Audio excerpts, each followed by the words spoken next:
Share মার্কেটে fundamental analysis একজন সফল বিনিয়োগকারীর প্রথম ধাপ। আপনি কি জানেন, একই শেয়ার একজন বিনিয়োগকারী কিনে দীর্ঘমেয়াদে দারুণ লাভ করেন, আবার অন্য একজন সেই একই শেয়ারে লোকসান করেন? পার্থক্যটা কোথায়? পার্থক্যটা হল বিশ্লেষণে। শেয়ার মার্কেটে সফল হতে চাইলে শুধু অন্যের পরামর্শ, গুজব বা সামাজিক মাধ্যমে ছড়িয়ে পড়া তথ্যের উপর নির্ভর করলে হবে না। একজন সচেতন বিনিয়োগকারী সবসময় বিনিয়োগের আগে কোম্পানির প্রকৃত আর্থিক অবস্থা, ব্যবসার মান এবং ভবিষ্যৎ সম্ভাবনা যাচাই করেন। আর এই পুরো প্রক্রিয়াকেই বলা হয় ফান্ডামেন্টাল অ্যানালিসিস। আজকের এই ভিডিওতে আমরা জানব ফান্ডামেন্টাল অ্যানালিসিস কি, কেন এটি গুরুত্বপূর্ণ, একটি কোম্পানি বিশ্লেষণের সময় কোন কোন বিষয় দেখা উচিত এবং কিভাবে এই জ্ঞান আপনাকে দীর্ঘমেয়াদে একজন সফল বিনিয়োগকারী হতে সাহায্য করবে। তাহলে চলুন শুরু করা যাক। ফান্ডামেন্টাল অ্যানালিসিস কি? ফান্ডামেন্টাল অ্যানালিসিস হল একটি কোম্পানির প্রকৃত আর্থিক অবস্থা, ব্যবসার শক্তি এবং ভবিষ্যৎ সম্ভাবনা বিশ্লেষণ করে সেই কোম্পানির শেয়ারের প্রকৃত মূল্য বা ইন্ট্রিনসিক ভ্যালু নির্ণয়ের প্রক্রিয়া। সহজ ভাষায় বলতে গেলে ফান্ডামেন্টাল অ্যানালিসিস আমাদের এই প্রশ্নের উত্তর দেয়: বর্তমান বাজার দামে শেয়ারটি কি সস্তা নাকি বেশি দামে বিক্রি হচ্ছে? যদি কোনো ভালো কোম্পানির শেয়ার তার প্রকৃত মূল্যের চেয়ে কম দামে পাওয়া যায়, তাহলে সেটি দীর্ঘমেয়াদে ভালো বিনিয়োগের সুযোগ হতে পারে। ফান্ডামেন্টাল অ্যানালিসিস কেন গুরুত্বপূর্ণ? অনেকেই শুধু শেয়ারের দাম বাড়ছে দেখে কিনে ফেলেন, কিন্তু দাম বাড়লেই যে কোম্পানি ভালো এমন নয়। আবার কোনো ভালো কোম্পানির শেয়ারের দাম সাময়িকভাবে কমেও যেতে পারে। তাই একজন বুদ্ধিমান বিনিয়োগকারী দামের পেছনে না ছুটে কোম্পানির প্রকৃত শক্তি যাচাই করেন।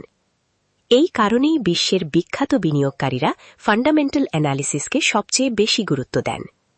ফান্ডামেন্টাল অ্যানালিসিস করার সময় কি কি দেখতে হবে? 1. রেভিনিউ বা সেলস। প্রথমেই দেখতে হবে কোম্পানির বিক্রয় প্রতি বছর বাড়ছে কিনা। যদি ধারাবাহিকভাবে সেলস বৃদ্ধি পায়, তাহলে বোঝা যায় কোম্পানির ব্যবসা সম্প্রসারিত হচ্ছে এবং ভবিষ্যতে আরও লাভ করার সম্ভাবনা রয়েছে। 2. নেট প্রফিট ও ইপিএস। এরপর দেখতে হবে কোম্পানির নেট প্রফিট এবং আর্নিংস পার শেয়ার বা ইপিএস। যদি বছরের পর বছর ইপিএস বৃদ্ধি পায়, তাহলে সেটি সাধারণত একটি শক্তিশালী কোম্পানির লক্ষণ। 3. ক্যাশ ফ্লো ও এনওসিপিএস। শুধু কাগজে লাভ দেখলেই হবে না, দেখতে হবে কোম্পানির হাতে সত্যি নগদ অর্থ আসছে কিনা। এই বিষয়টি বোঝার জন্য অপারেটিং ক্যাশ ফ্লো এবং এনওসিপিএস বিশ্লেষণ করা হয়। ভালো ক্যাশ ফ্লো মানে কোম্পানির আর্থিক ভিত্তি আরও শক্তিশালী। 4. ডেট বা ঋণের পরিমাণ। একটি কোম্পানির ঋণ যত কম এবং নিয়ন্ত্রিত থাকবে তত ভালো। অতিরিক্ত ঋণ ভবিষ্যতে কোম্পানির জন্য বড় ঝুঁকি তৈরি করতে পারে। তাই সবসময় ডেটের দিকেও নজর রাখা প্রয়োজন। 5. আরওই ও ROA. Return on equity ROE এবং রিটার্ন অন অ্যাসেটস আরওএ বলে দেয় কোম্পানি কতটা দক্ষতার সঙ্গে মূলধন ও সম্পদ ব্যবহার করে লাভ তৈরি করছে। সাধারণত ধারাবাহিকভাবে ভালো আরওই একটি ইতিবাচক লক্ষণ। 6. পিই রেশিও। পিই রেশিও আমাদের বুঝতে সাহায্য করে কোম্পানির আয়ের তুলনায় বর্তমান শেয়ারের দাম কতটা যুক্তিসঙ্গত। তবে শুধু পিই রেশিও দেখে সিদ্ধান্ত নেওয়া উচিত নয়। একই শিল্পের অন্যান্য কোম্পানির সঙ্গে তুলনা করে বিচার করা উচিত। 7. Dividend history.